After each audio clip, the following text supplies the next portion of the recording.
ये कहानी है उस भगवान की जो समय से पहले भी थे और समय के दौरान भी और समय के बाद भी रहेंगे, जहाँ मौत भी हाथ जोड़कर खड़ी होती है। मैं बात कर रहा हूँ महाकाल की।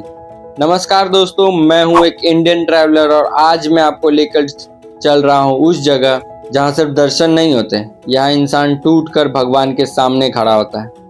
ये है महाकालेश्वर ज्योतिर्लिंग, 12 ज्योतिर्लिंगों में से एक और दुनिया का इकलौता दक्षिण मुखी ज्योतिर्लिंग। तो मेरी सुबह स्टार्ट होती है महाकाल के दर्शन से। तो मैं चला जाता हूँ महाकाल के दर्शन करने के लिए और नॉर्मल लाइन में दर्शन के लिए लाइन में लगने के बाद मुझे रियलाइज होता है कि आज मंडे के कारण क्राउड बहुत ज़्यादा है।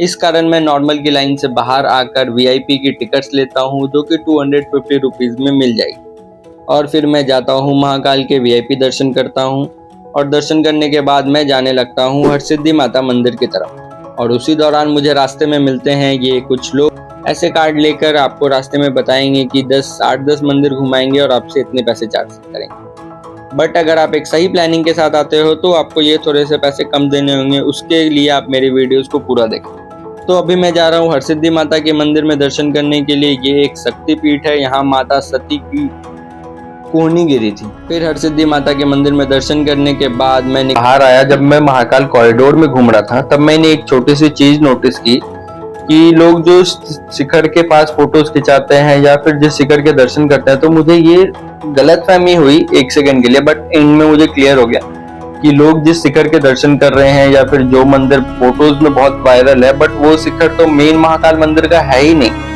तो फिर मैंने इस चीज पे रिसर्च किया तो फिर देखा कि ना ओमकारेश्वर टेम्पल है जिसकी शिखर ये है, बट महाकालेश्वर मंदिर का आसपास बहुत सारे शिखर थे। तो मैं सोच रहा था कि ना कौन से शिखर है। तो फिर मुझे घूमने के बाद एक रहस्य वहां के बारे में पता चला कि जो महाकालेश्वर शिवलिंग है, फिर उसके ऊपर ओमकारेश्वर शिवलिंग है और सबसे ऊपर नागपाश शिवलिंग, ये तीनों एक ही सिद्ध में है और इन तीनों का शिखर एक ही है।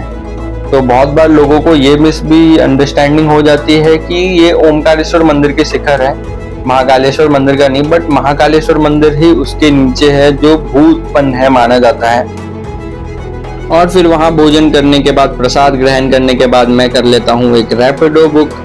और अगर आप सभी जगह दर्शन करना चाहते हो कम पैसों में, तो उसके लिए सबसे बेस्ट होगा कि आप किसी भी ऑटो वाले से बात करें और उसे बोले काल भैरव मात्र 4 मंदिर घूमने की बात करें। 50 रुपए मंदिर के हिसाब से मैंने बात किया था। आप अपने बार्गेनिंग स्किल के हिसाब से देख लें, क्योंकि मेन 4 मंदिर हैं, बाकी सारे आपको आसपास मिल जाएंगे। सबसे पहला उनसे बात करना है आपको काल भैरव, गढ़ कालिका, मंगलनाथ और संदीपनी आश्रम। और एक मेन मंदिर है सिद्धि माता गणेश, जो कि गढ़ कालिका के बगल में ही है, फुटिंग डिस्टेंस पे। तो फिर मैं 50 रुपए मंदिर में बाइक वाले से बात करके अब चले जाता हूँ काल भैरव मंदिर की तरफ। काल भैरव मंदिर जो कि उज्जैन के द्वारपाल माने जाते हैं, इन्हें शराब चढ़ाई जाती है। तो अब मैं जाता हूँ महाकाल काल भैरव के दर्शन करता हूँ। काल भैरव के दर्शन के बाद मैं जाता हूँ मंगलनाथ मंदिर। यह मंदिर की मान्यता है कि यहाँ पे मंगल ग्रह का जन्म हुआ था और कर्क रेखा यहीं से गुजरती है। ये विश्व का इकलौता मंदिर है जिनके भी कुंडली और इसमें मंगल ग्रह का दोष होता है, उनको यहाँ भात पूजन कराना होता है। और फिर इसके बाद मैं जाता हूँ संदीपनी आश्रम। तो अभी मैं हूँ संदीपनी आश्रम में। यहाँ की मान्यता है कि भगवान श्री कृष्ण ने यहाँ पे पढ़ाई की थी। ये संदीपनी आश्रम है। और फिर यहाँ के बाद मैं जाता हूँ अंतिम में गढ़ कालिका। गढ़ कालिका में दर्शन करने से पहले आप जा सकते हैं सिद्धिमान गणेश। यहाँ पे 2 गणेश जी की मूर्ति आप देख रहे हैं वीडियोस में। एक गणेश जी की मूर्ति जो बड़ी वाली है जो राम जी ने स्थापित की थी और छोटे वाले लक्ष्मण जी ने स्थापित की। तो ये है सिद्धिमान गणेश। यहाँ की भी मान्यता है, ये राम जी अपने वनवास के दौरान इन स्थापना की थी। फिर इसके बगल में है गढ़ कालिका। गढ़ कालिका मंदिर भी माता सती के 51 शक्तिपीठों में से एक शक्तिपीठ है और यहाँ पे माता सती की जीवा गिरी थी। और इस मंदिर की भी बहुत सारी मान्यताएं हैं। अगर आप इसकी भी डिटेल वीडियो चाहते हो तो आप मुझे कमेंट में बताएं, मैं उसकी डिटेल्स वीडियो नेक्स्ट वीडियोस में बना दूंगा। और फिर अब इसके दर्शन करने के बाद मैं जाता हूँ शाम में हरसिद्धि माता की मंदिर की आरती देखने के लिए। यहाँ पे राम घाट और हरसिद्धि माता मंदिर में शाम की संध्या आरती बहुत ही फेमस है। तो अगर आप यहाँ आ रहे हो तो इन दोनों चीज को मिस ना करें। अगर आप एक दिन हैं तो आप अपने हिसाब से या तो राम घाट की आरती देख सकते हो या फिर हरसिद्धि माता मंदिर की आरती देख सकते हो। तो मैंने हरसिद्धि माता मंदिर की आरती देखने का डिसीजन लिया और अब मैं जा रहा हूँ हरसिद्धि माता के मंदिर में दर्शन आरती देखने के लिए। तो इस मंदिर की भी आरती बहुत फेमस है, आप वीडियोस में देख पा रहे होंगे कि यहाँ पे कितनी वाइब्स है, कितनी एनर्जीज हैं यहाँ पे। ऐसे घूमने के लिए उज्जैन काफी खूबसूरत शहर है, यहाँ पे बहुत कुछ है घूमने के लिए। ये कालों के काल महाकाल 12 ज्योतिर्लिंगों में से सबसे ज्यादा मान्यता महाकाल ज्योतिर्लिंग की है, क्योंकि मान्यता है कि यहाँ पे दर्शन मात्र से आपकी अकाल मृत्यु टल जाती है।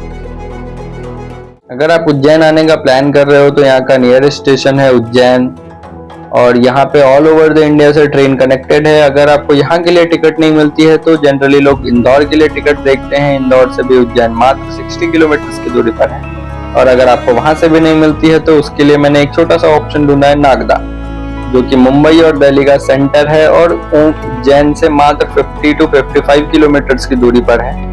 और नागदा का एक छोटा सा फूडीज के लिए हिडन फूड सेंटर भी मैंने ढूंढा है, श्री ठाकुर जी खाना खजाना।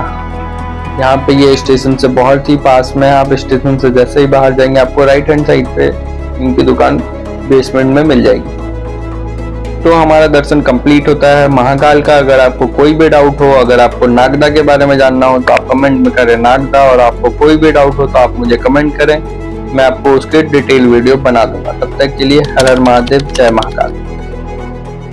हो सकता है आप मंदिर से खाली हाथ निकलो, पर कभी खाली दिल नहीं निकलोगे, क्योंकि महाकाल वही भगवान है जो आपसे कभी कुछ नहीं मांगते, सिर्फ आपको कुछ देते जाते हैं। अगर आपकी जिंदगी के किसी मोड़ पर सब कुछ हाथ से निकलता हुआ लगे तो एक बार महाकाल के दर पर जरूर आना, क्योंकि अंत में सब महाकाल का ही है। जय महाकाल।